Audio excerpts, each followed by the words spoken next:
So today we're going to look at this HP 3406A broadband sampling voltmeter.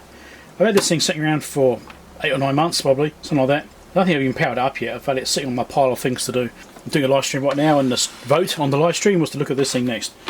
So this is what we're looking at. I've rechecked the fuse, it's correct. Serial number is 1722A, which means this is made in 1977. It starts from 1960, so he's added on the first 2 digits of a 4-digit number or the first digit of a 3-digit number to the 1960. So 1960 plus 17 is 1977. So that's when this thing was made. Don't know if it works, got no idea. This came from Babcock's, which is, well, at least checked by Babcock's, which is New Zealand Navy. So I believe this is an ex-New Zealand Navy. And even on here it says something about NZ there. What does that say? Shipyard. So yeah, New Zealand Navy definitely. It's got its tag on here, which looks like it's from new. The only thing this actually came with originally was this hand probe, which isn't actually complete. I actually managed to find one of these online, which is a grabber for it, which actually fits on this thing. So I've got an attachment for it at least. There were some other ones online which I found. I haven't committed to buying them yet because I wanted to see if this thing even works first. There's no point buying all the accessories for it if it doesn't work and I can't fix it. I don't even know. I mean, it could work perfectly fine.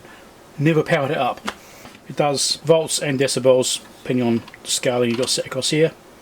So it's 1 millivolt because it's 0.001. So I'm guessing it's 1 millivolt. Up to, I believe that's 3 volts, not 0.3. It looks like a 0.3, but I think that's 3. So I think it's 3 volts maximum, 1 millivolts minimum, full scale.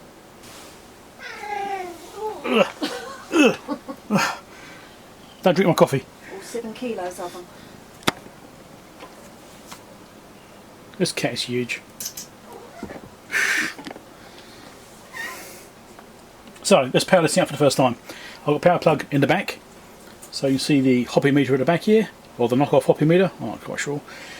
That'll tell us the current when we turn the power on. If there was anything going wrong before we even turn the switch on. It is currently off like that.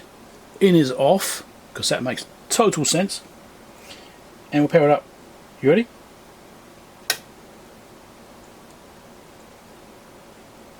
No current draw. Good start. Wait for the smoke. There's probably no refills across the supply rail. It could be a filter cap still, you never know. Let's do 1 volt. Okay, meter moved. That looked promising. We're drawing 15 watts now. Let's go through a few scales. Let's go 3 volts. See if the current changes in case there's a short in any particular range or some kind of problem.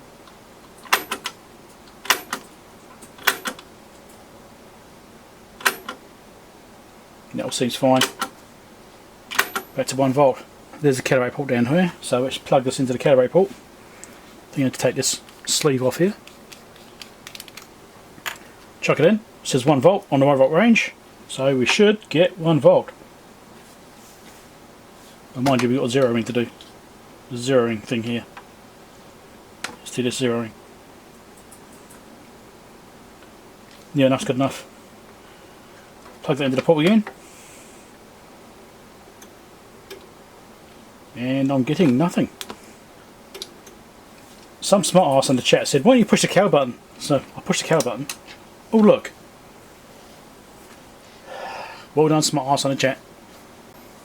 Okay, we've got some issues with the meter sticking here. I was trying to figure out why it was not working anymore. Couldn't figure it out. Meter was stuck. Shove it back in there, do the cow.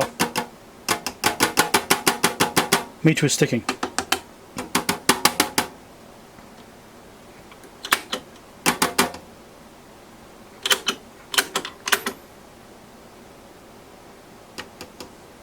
Yeah, okay.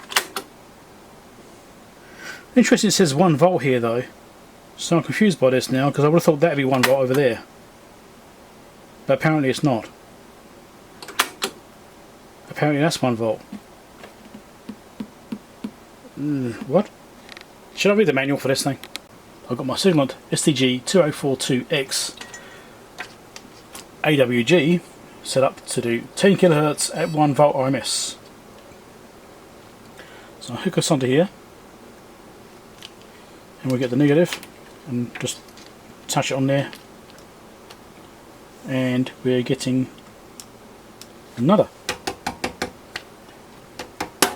Now we do have a sticky needle, that's going to be a problem, but right now we're getting nothing out of this.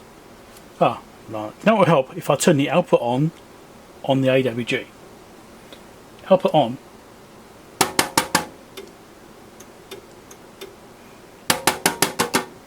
And there's nothing there.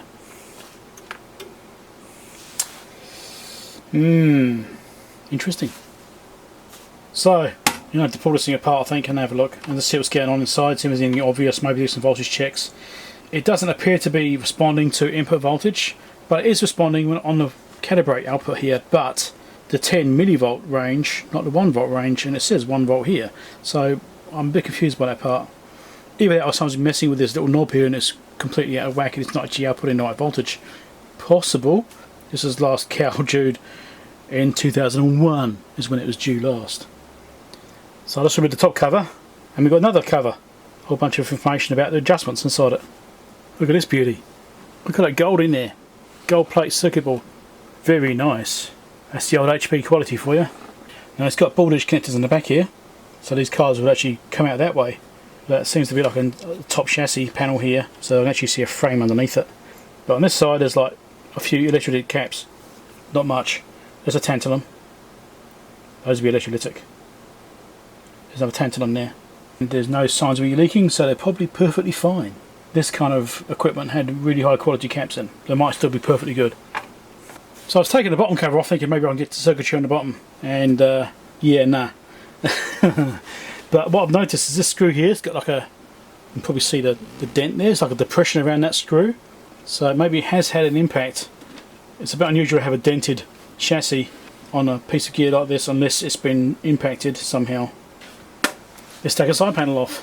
What's the chance of being a panel behind that one? So now I pull the side panel off and still can't get into it. Okay, so apparently you've got to take 4 screws out of each side of this thing after taking the side panels off.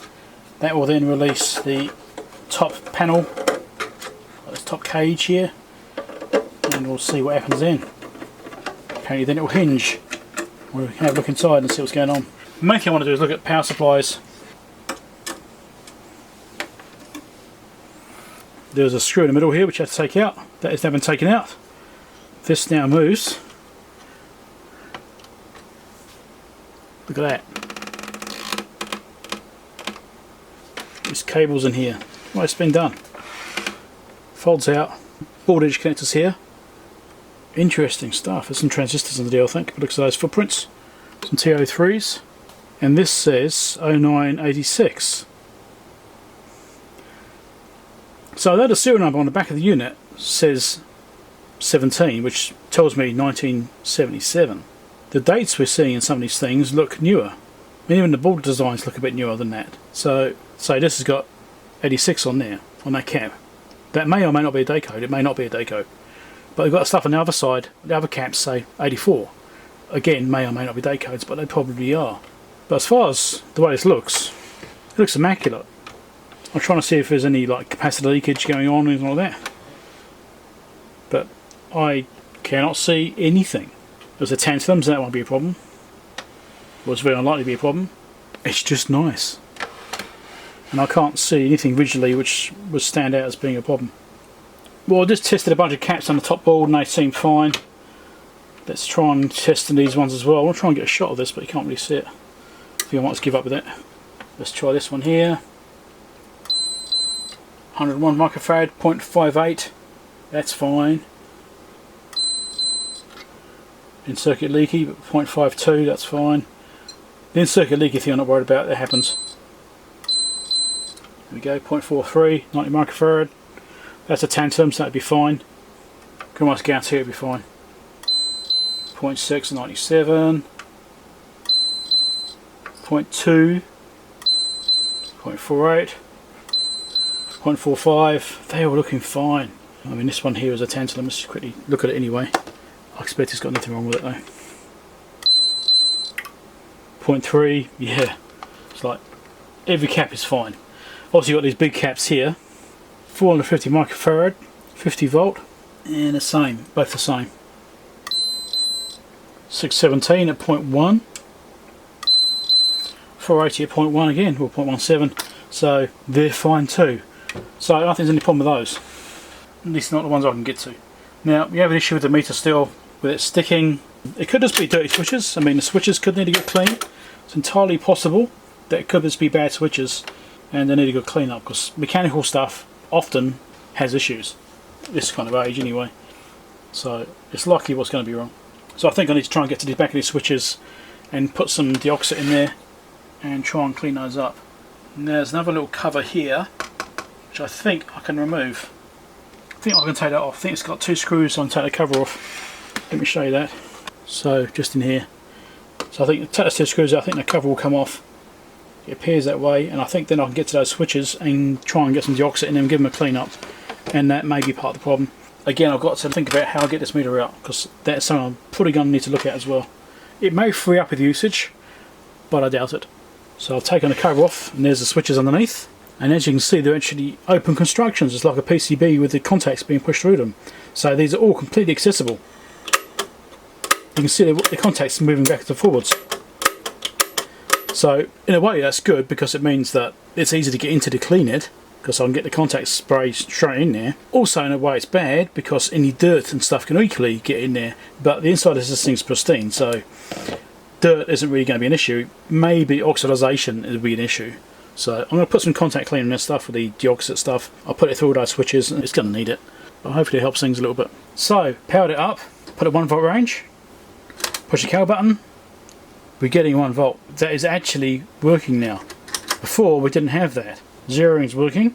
I'll try and get it about 0 for me. Maybe not for you. About there somewhere. Calibrate. And that's just over 1. So that is now different. That's working. Before that wouldn't do that. So either me moving things around has solved the problem, or me cleaning the switches has solved the problem. That's looking promising.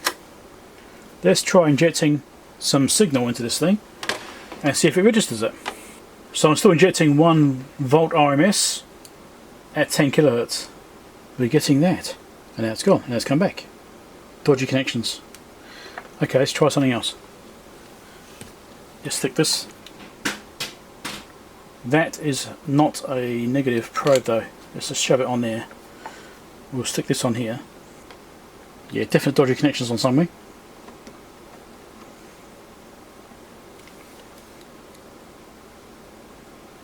But where is it? Is it in the cable? Is it on the head? I think it's in the head. So I do 1 volt RMS, and we are actually getting 1 volt on a scale. Now we've got it to do stable readings. Let's change this level to 300 millivolts. We're up there. It's not accurate, but it's there. I don't think I'm using a signal generator for this. And that didn't change. I don't need to do something with this. But that's still saying the same thing. This is staying full scale the whole time. And it's still saying full scale.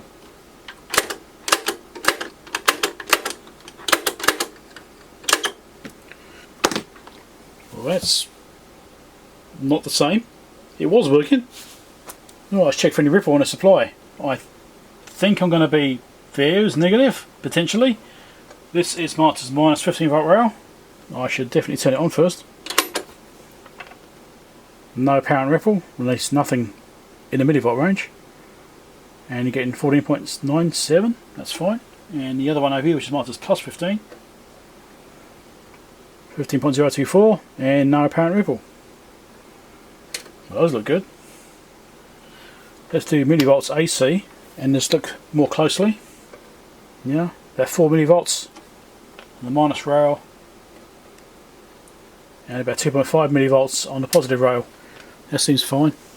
So what I think I'm going to do, a common thing I find in older test gear, even if it's gold contacts like this has got gold everywhere, is to actually reseat the board. So take the board out, put a bit of deoxit on it, maybe even scuff up the circuit board edges a little bit with a bit of fiberglass pen, just really gently, or even a paper towel will do it sometimes if it's not too bad, and just clean up the oxidization on the gold. I mean, yes, true gold doesn't oxidize, but this isn't pure gold, right? So you're going to get some oxidization. So something I've done many times in the past, which is even completely fixed test equipment, is to clean up the board edge connectors and reseat everything and clean them all, and sometimes that will fix the problem. So I'm going to do that on these boards. I'm going to clean up these board edge connectors and see if it does anything to improve the situation. It may help, it may do absolutely nothing. But by giving it a clean, well, we haven't lost anything, have we? So I've got some gloves on because I need to take this board out to clean these edge connectors. I don't want to contaminate the board with my greasy fingers. So hopefully I can lift this up a little bit and actually get it out. Just lift this up.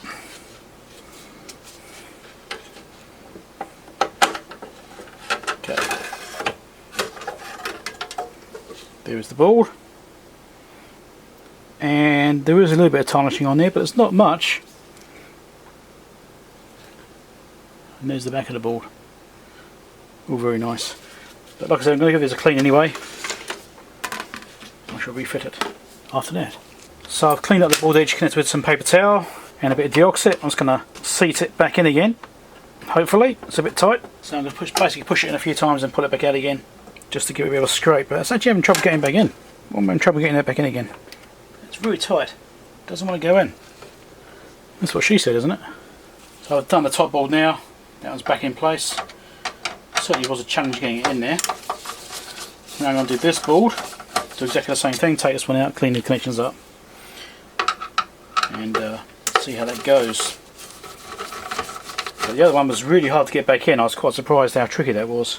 This one I expect to be the same problem. But I've got to be careful when I'm manhandling this board because it's got the adjustments down the sides. And if I knock those, I could accidentally turn them. So I've got to be careful about that. Okay, that's out. Yeah, there's a little bit of tarnishing on there. So I'll do the same with this as well. Give it a clean up, put it back in. Right, let's try it again. 1 volt. Calibrate. Oh, no, it's still doing that. So the thing we had to do last time, where it goes high scale, is still doing that. What's going on there? So it was working properly before, and then it started doing this. So is there an issue with the cabling, maybe? Well, we went from it almost working to being faulty, so yeah. Cleaning the balls didn't fix this problem, which is a shame. It would have been nice if it did that. Something else is going on. So I've taken the bottom cover off, I took all the screws out to get it apart. Still got this cover here, which I'm going to undo as well.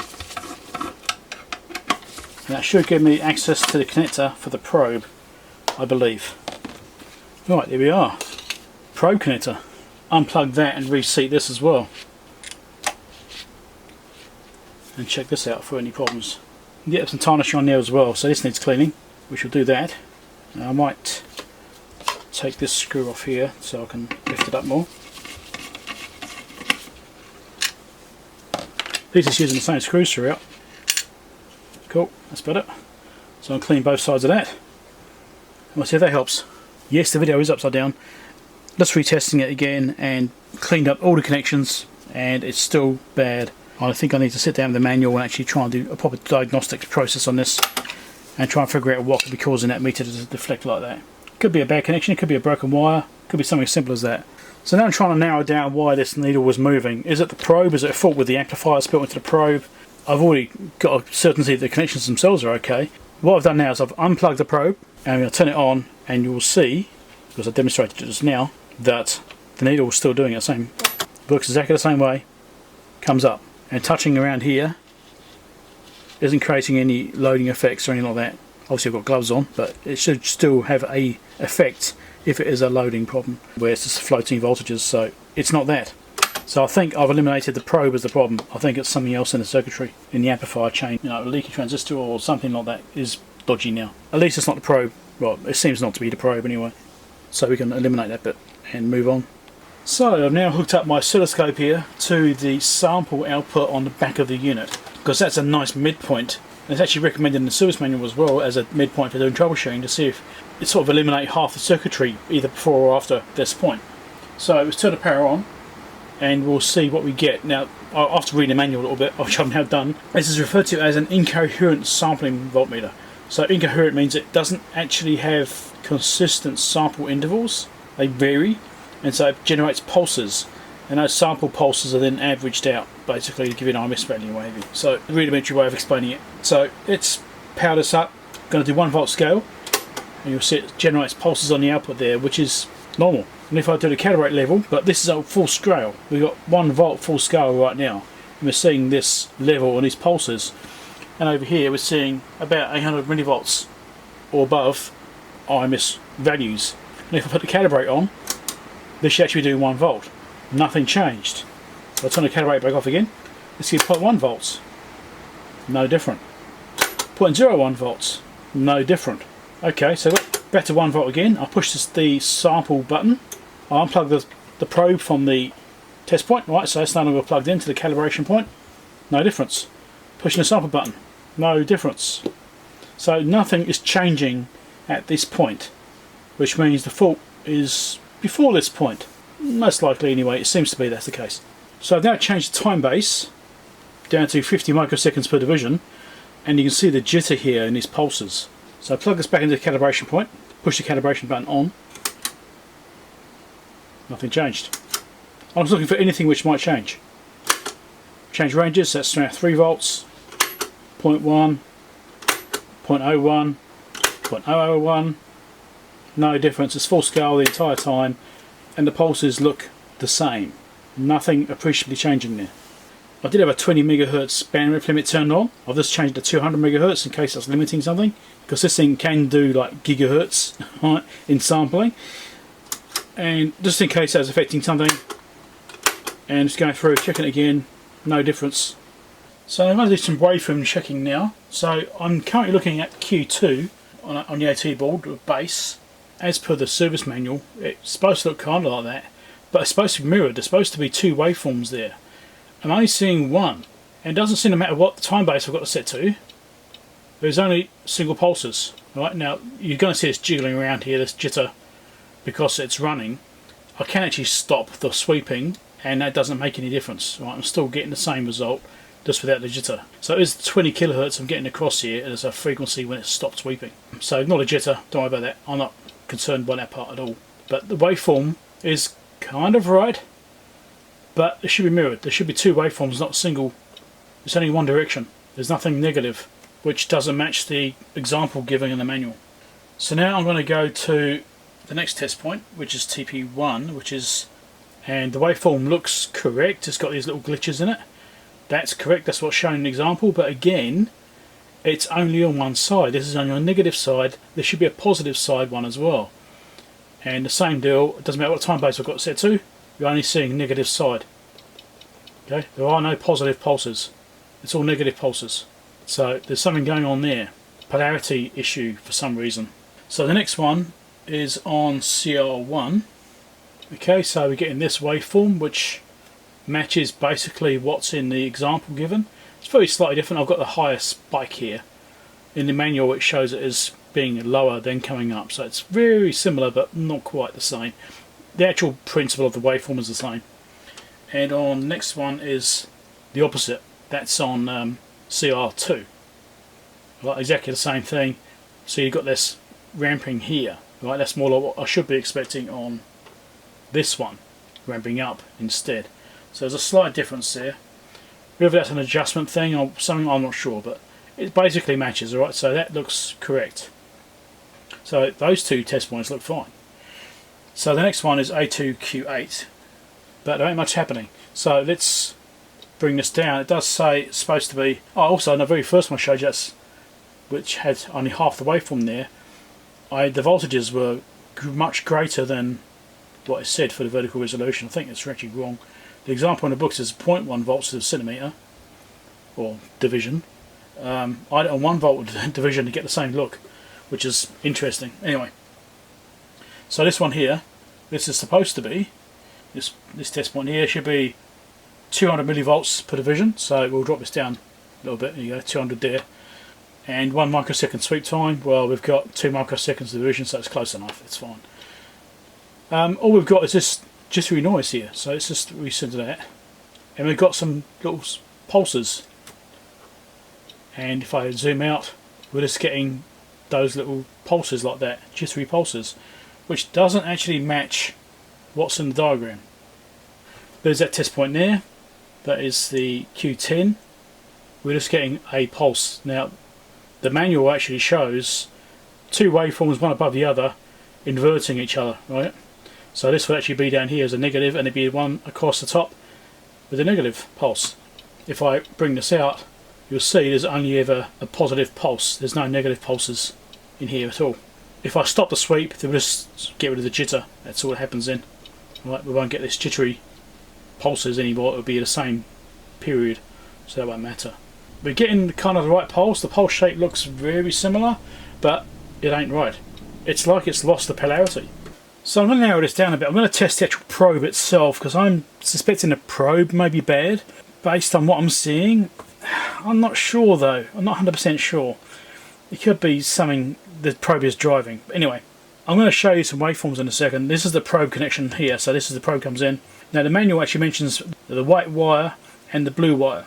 Now the blue wire is no blue wire here, but on the back of this module here on the top where you've got the penetrators coming through the other side, there's a blue wire there, and this one here is a blue wire. I've actually marked it with a blue pen because this has got a solid wire going to it with no colour, so I put a bit of blue on top of that to show which one it is. So I'm going to measure the white wire and the blue wire, and I'm going to show the waveforms getting on the scope. I want to be in the 1 volt range, calibrate turned on. Let's probe the white connection first, I think. Yes, that's the one we want. Supposed to have 1 microsecond per division. I think it's 5 volts supposed to be as well. 5 volts. Yeah, and it's changed the trigger to be 50%. There we go. There's the waveform, and that looks as per the manual. Right, that's what the manual says should be there. Basically a square wave with a 2 microsecond dead time here and coming back. So that is actually correct. So that's on the white wire. That's fine. So you look at the blue wire.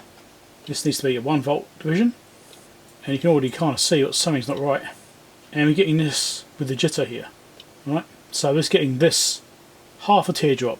Now the actual manual says it should be getting a teardrop shape, so it's just should be getting two. Should be a positive going and negative going, as I mentioned earlier on. So let's just change the time base in case it's like alternate pulses or it's somewhere else, because it's just doing random pulses, right? That's what it does.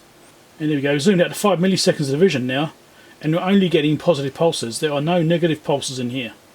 So that means what it's getting at this point is not AC, that is DC. We'll turn the calibrator off, or the calibrator output off. You can see it cleans up a lot, but it's still only got positive pulses, which is a bit weird because it should be nothing there. That's grounded now. There should be no pulses now. And we'll come back in again. All we've got now is a cleaner. All we've got now is a cleaner waveform. If I put the calibrate back on again, you can see the jitter there. Right. And no calibrate. So even with it grounded on the tip, we're still getting a positive pulse. If I change ranges, it makes no difference. That's back to 1 volt. Go down to ranges, no difference. Turn the calibrator back on, move back up the ranges, no difference. Right, so range has no bearing on it whatsoever, because this is before the ranging anyway. There should be a negative side as well, maybe not on the same pulse, maybe on a different pulse, because the waveform example is from an old analog scope, persistence of vision kind of thing on the actual phosphors on the scope. We'd see like a positive pulse here, and it'd be a negative pulse over here, or something like that, and you know, you get it that way. But we're not getting that at all. So what I've done now is I've unplugged the probe, and I'm measuring the same test point there for the blue wire, and you can see there's now nothing there. So that is obviously coming from the probe, not from the circuitry it's powering. It's one thing I wanted to rule out. And that should still be giving out the waveform. It is just there, that pulsing, which is going to be distorted now because there's no loading on it, so it's going to be changing how it works. So the output to the unit is now basically off. There is nothing there, and we can bring this out further to make sure there's absolutely nothing there. Look, bring the trigger down in case it's something not triggering. Yeah, there's nothing there. The probe is outputting a constant positive. I'm just going to check some other circuitry just to be sure what's going on. It's still 1 volt range, calibrate on, probe is connected. Let's see what we're getting here. So we've got a bridge balance voltage here, which is this one. Let's just change this to a DC and stuff, actually see what DC offset and stuff we're getting. So the bridge balance positive is 10.17. If I turn the calibrate off, no difference. Right, so 10.17 on the positive. To the other side, negative. Minimum is 10.33. So we do have the positive negative bridge balance supplies. The other connection we want to look at, this is the feedback, minus 11.17. So it's the feedback that's going to the probe. So that's maybe an indication of what's going on. It's putting a lot of negative feedback into it. Does it matter? Is it a clue? Potentially. So now I've hooked up my Siglent SDS2104 X to generate a 1 MHz 1 volt RMS signal. I'm just troubleshooting in case the calibrator output has got a problem, just to rule that out. So I'm injecting that signal now manually instead of the calibrator signal, and that's what you see on the scope. If I take that signal away, you see it drops down quite a bit. So there is definitely something coming out the probe, because I'm measuring that blue wire again, like we were doing before. It's still not symmetrical, it's just single-sided. So even with nothing on the probe, if I'm touching something, it'll do it I suppose, but if I'm touching the probe we're getting that, which is probably 50 Hz noise. It's going to be 50 Hz noise there. Can I short this out? Let's get some tweezers or something. Short the probe out manually like this. It actually makes it worse, that's awesome. Yeah, so, yeah, I can't actually null it. Me touching that centre conductor at all brings it up. That's interesting. The way that, no matter what I do, that won't go away. But this isn't affecting the meter movement at all. The meter does not change no matter what I do there. It's just full scale the whole entire time, with or without a signal on it. And that's on the 3 volt range, 1 volt range, it's the same. Shows me that the calibrate output is doing exactly the same thing as my generator basically. Obviously I'm going to generate more noise because I'm doing it differently. My 1 MHz generated signal is the same as the calibrator output, so that is not the problem. It looks like the probe is only sending back a positive pulse. I don't know if that's right or not. So with the suspicion about the probe being bad, I decided to pull it apart. It's got a couple of grub screws. I've actually taken them right out. You don't have to take them out, but I have so I don't lose them, because otherwise it could fall out. You basically undo those and this slides off, and this exposes the circuit board. So that is what's inside the probe. Got some inductors, some precision resistors, 103K resistors it looks like. Got some ceramic capacitors, axial ones. Got some more. Got a ferrite there. Small resistors, another capacitor there I think. Turn it around, got a capacitor there. Diodes here, I'm not touching the board. Resistors there. Another precision, another capacitor, and some more bits and pieces there. There's another diode over there as well. So what you're going to do is I'm going to sit down and measure all these components and see if I can find any problems with anything. Because if I can't find a problem with any components, then it isn't a probe, or at least not the electronics of the probe. Now I've got it opened up as well, I can also test the wiring end to end to make sure that the wires aren't broken as well, because it could be a broken wire, could be something simple as that. So looking at this probe here, can you see that solder joint there? Just here, the lack of solder on it. Okay, let's flip it around. Bit of a lack of solder on it as well. What if it's just because it's not actually soldered? Maybe that would help. Well, can't fault the probe. I resoldered that solder joint, which was looking dodgy. It might have still been working, but tested the components. I can't find anything wrong with anything inside that probe. The FET is anything I'm not sure about. I was getting a reading across 2 connections, but they could have been kind of normal. I was getting 173 millivolts and 154 millivolts opposite direction, something like that. And the other one was open, so I don't know, maybe the FET's bad, but I haven't really analysed the circuit there that much. But I would have thought if something's going to go wrong, it's going to be the diodes in the front end rather than the FET, but yeah. Well, I'm debugging this thing, and I've got doing a live stream right now. I thought I'd do an impromptu live stream. I'm just playing around with it, trying to just dig into it a bit deeper, try and figure out what's going on. And it wasn't working correctly. I was demonstrating it on stream, did some voltage checks and stuff like that, and scope probes, and I was trying to look at some waveforms, which is these ones over here, those ones there, trying to demonstrate those, and it started working. All I actually did is I shunted out the sweeping, so I stopped the sweeping, and also when I had the board up, I just lifted up, it dropped like that. That's the other thing that happened. Since then, it's worked. I've been working on this thing for 3 days, off and on, trying to figure out what's going on with it, and now it is working. I don't know why. And the waveform on the scope is correct. So the waveform you see there, the top one, it's doing exactly the right thing, because it's taking samples of a waveform, which is the calibrator input, and it will be taking samples at different points because it's random sample. When it does that, it will be getting different points on the waveform, on the AC waveform, so it'll be getting different levels, different amplitudes across the waveform, both positive and negative going, which is why the waveform looks like that. That is perfectly correct, which is what I was expecting to see when I first started troubleshooting this thing, but that was not what I was getting. Why is it now working? What changed? What's different? I've been working on this for ages, right? Trying all different things. So that's that test point there on the input of Q2. Let me look at the feedback circuitry, because I know what I was getting there. I was getting about 11 volts here before or something. Negative 11 volts. Let me quick look at that. Actually, it's the basic Q2, yeah. So the basic Q2, I was actually getting that back on there. And let's do DC coupling. So we're getting now about negative 5 volts or so. 4 to 5 volts, which is what it says in the manual. Should be -3 to -7. That's exactly right.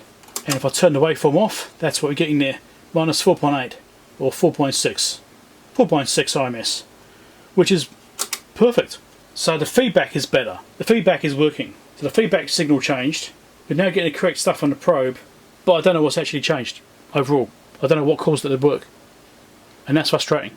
So at this Q11, I'm getting the correct voltage there now. Q11 is that one there, 0.5, 13.8, and then 0.075, which should be 0.05 according to the manual. So that's way closer than it was before. I was nowhere near that before, no matter what I did. So this is now definitely very different. So let's hook up this to the scope, the same pin, the base, and see what we're getting there. This is the output for the sample hold. That's what should have been there from the very beginning. So let's hook this up to the Q11 base instead. So that's what we're getting with the calibrate output turned on. Turn the calibrate output off. Yeah, so the pulses change very slightly. There's not much in it. IMS value right now is 76 millivolts. I'll turn the calibrate output on. It's still 76 millivolts. But you can see it does change slightly having the calibrate output turned on or off like that base. That's just for the feedback circuitry. Just for reference. Well, it's back together. It seems to be working. I'll need to come back and revisit this. It's not actually completely done. I've got to do the calibration on it properly. Once I've got some proper jigs and adapters and stuff I need for this to actually do the calibration process, because I don't actually have the right parts I need right now. So I can't really do it in a proper way. It's best to leave it alone, not touch it, than it is to try and do it in this current situation. The bits I have done were required, but yeah, it's not ideal. I shall leave it as it is for now. I'll put this away to one side. I might even give us a clean the front panel up a little bit, sort of stuff, get it a bit nicer.